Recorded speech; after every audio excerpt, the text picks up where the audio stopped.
আমার মনে হয় এখান থেকে আমি কয়েকশো কিলোমিটার দূরে দেখতে পাচ্ছি, মানে এত উপরে আছে। আর এদিকে এই যে মেঘ দেখা যাচ্ছে, ওই যে এদিকে মেঘ আমাদের থেকে অনেক নিচে নিচে দেখা যাচ্ছে। আর ভিউয়ার্স, আমরা এখান থেকে প্রায় 300 মিটার পিছনে সিন্দুকছড়ি জোন ফেলে এখন মহালছড়িতে আছি। এটা হচ্ছে সিন্দুকছড়ি এবং মহালছড়ি জোন রাস্তা। সিন্দুকছড়ি পিছনে রেখে আসছি, বর্তমানে আছি আমরা মহালছড়িতে।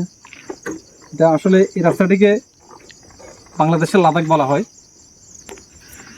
এটি মূলত বাংলাদেশের লাদাখ। এদিকে ধরো এই যে এদিকে মেঘ দেখা যাচ্ছে, মেঘ উঠতেছে, এদিকে দেখা যাচ্ছে ক্যামেরাতে। তারপরে ওই যে এদিকে মেঘ দেখা যাচ্ছে, মেঘ উঠতেছে, দেখা যাচ্ছে ওই যে দেখা যাচ্ছে। হ্যাঁ হ্যাঁ হ্যাঁ, মোবাইলে ক্লিয়ার নাও আসতে পারে। উপরে ওঠো, উপরে ওঠো। এই তো স্পষ্ট মেঘ দেখা যাচ্ছে, দেখছো কত নিচি। আমরা মনে হয়, দেখো কাকা, দেখো ভিউটা কি সুন্দর।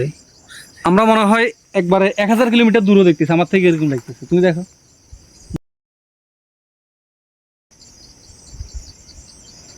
তবে এমন একটা পরিবেশ আছে খুবই নিস্তব্ধ, কোনো মানে এখানে বন্যপ্রাণী ছাড়া, জীবজন্তু ছাড়া কিন্তু কোনো মানুষজন নাই বললে চলে। আমরা প্রায় এই রোডে প্রায় 1 ঘন্টা হয়ে গেছে, আমরা তেমন মানুষজন দেখিনি। আর এদিকে কিন্তু তোমার সন্ধ্যার পরে যখন সূর্য অস্ত যায়, এরপর মানুষজন থাকে না। এগুলা পাহাড়ি সংগঠনের যে শান্তি বাহিনী, ইউপিডিএফ, এগুলা এদের আধিপত্য হচ্ছে এখানে। এখানে মানুষজনের দিকে থাকে না। এদিকে দেখো, এদিকে দেখাচ্ছ, পিছনে দেখো। আসো আমরা একটু এদিকে হাঁটি আসি, এদিকে আসো, এদিকে আসো, তোমার ভিডিও করবি, হাঁটাও, এদিকে আসো, ভিডিও করতে আসো।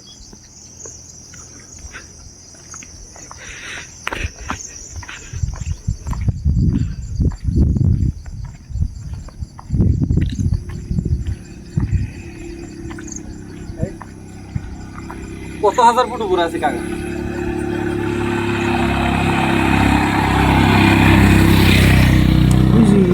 কয়েক হাজার ফুট উপরে আছে নাকি?